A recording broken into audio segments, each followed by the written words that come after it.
Hello guys, మన శంకర వరప్రసాద్ గారు trailer అయితే చూశాను. బట్ ఆ ట్రైలర్ చూసిన తర్వాత మన రావుపూడి గారైనా ఇలా తీసింది అన్న థాట్ లోకి వెళ్ళిపోయాను అనమాట. ఆల్మోస్ట్ అన్ని సిమిలర్ గానే ఉంటాయి. కాకపోతే దీంట్లో మరీ ఆ ట్రైలర్ కట్ వాళ్ళ చూసిన తర్వాత వాళ్ళకైనా కానీ అనిపించలేదా అనిపించింది నాకైతే. ఏంటంటే సీరియల్ ట్రైలర్స్ ఎప్పుడైనా చూసారా మీరు? అంటే మన ఇంట్లో వాళ్ళు చూస్తారు కదా సీరియల్స్. ఆ ట్రైలర్స్ కూడా టీవీలో వేసేటప్పుడు కొంచెం అబ్జర్వ్ చేస్తే కొంచెం సిమిలర్ గా తగిలినట్టు అనిపించింది.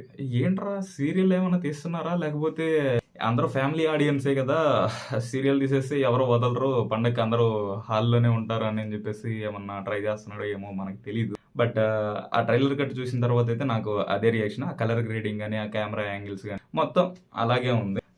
సీరియల్ కట్ టైప్ లో, అంటే బడ్జెట్ తగ్గించడానికి చేశారా లేకపోతే వాట్ ఎవర్ మనకి తెలియదు. కాకపోతే అనిల్ రావిపూడి గారికి అయితే ఖచ్చితంగా పండగ సీజన్ అనేది వర్కౌట్ అయితే. కాకపోతే ఈసారి మాత్రం రాజాసాబ్ ఉంది, ఇంకా జననాయకన్ కూడా ఉంది. జననాయకన్ యాక్షన్ కాబట్టి ప్రిఫర్ చేస్తారేమో తెలీదు, మనోళ్ళు చూడాలి. ఇంకపోతే ఈ ట్రైలర్ కి వస్తే బాగానే పెట్టారు. అంటే రా ఏజెంట్ అని, నేషనల్ సెక్యూరిటీ అడ్వైజర్ అని చెప్పేసి లేపారు బాగానే. ఇంకా ఆ ఎలివేషన్స్ ఇచ్చేటప్పుడు మళ్ళీ దాన్ని కూడా కామెడీ చేయటం, బట్టలు ఉతకటం, కారాలు పెట్టడం, అంటే ఇంకా అదే వంకాయల్లో కారాలు పెట్టడాలు బాగానే మేనేజ్ చేశారు. ఇంకా వాట్సాప్ అన్బ్లాక్ చేయమనే డైలాగులు బాగానే ఉంది. కాకపోతే ఏంటంటే ఆ యాక్టింగ్ కి ఆ డైలాగ్స్ కి కొంచెం సింగ్ అవ్వట్లేదు అనమాట. నేను అనుకుంటున్నాను, మీకు ఎలా అనిపించిందో కొద్దిగా కింద కామెంట్ చేయండి. ఇది నా ఒపీనియన్ మాత్రమే, అర్థమైందా?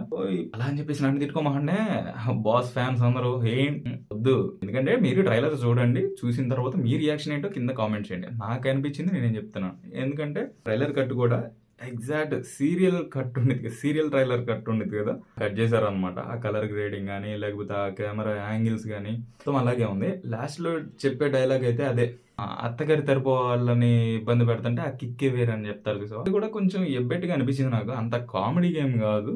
రేపు సినిమాలో ఇంతకన్నా ఎక్కువ క్రింజ్ ఉందంటే మామూలుగా ఉండదు వ్యవహారం. పోటీ కూడా బానే ఉంది కాబట్టి మొన్న పోతే పండగ కదా, అలా అలా అలా ఎట్టుకుంటూ వెళ్ళిపోతే సినిమా రిలీజ్ అయిన తర్వాత, రిలీజ్ అవ్వక ముందే మనం ఏం చేయలేం కదా.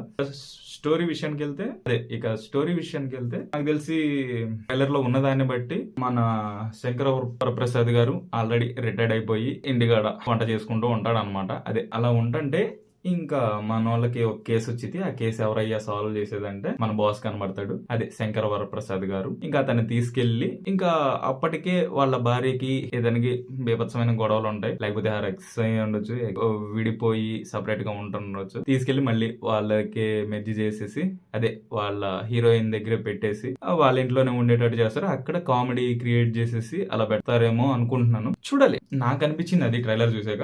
మరీ ఎక్కువ రివీల్ అయితే చేయలేదు ట్రైలర్ లో కూడా, అదనమాట. మీరేమనుకుంటున్నారో కొద్దిగా కింద కామెంట్. Bye, subscribe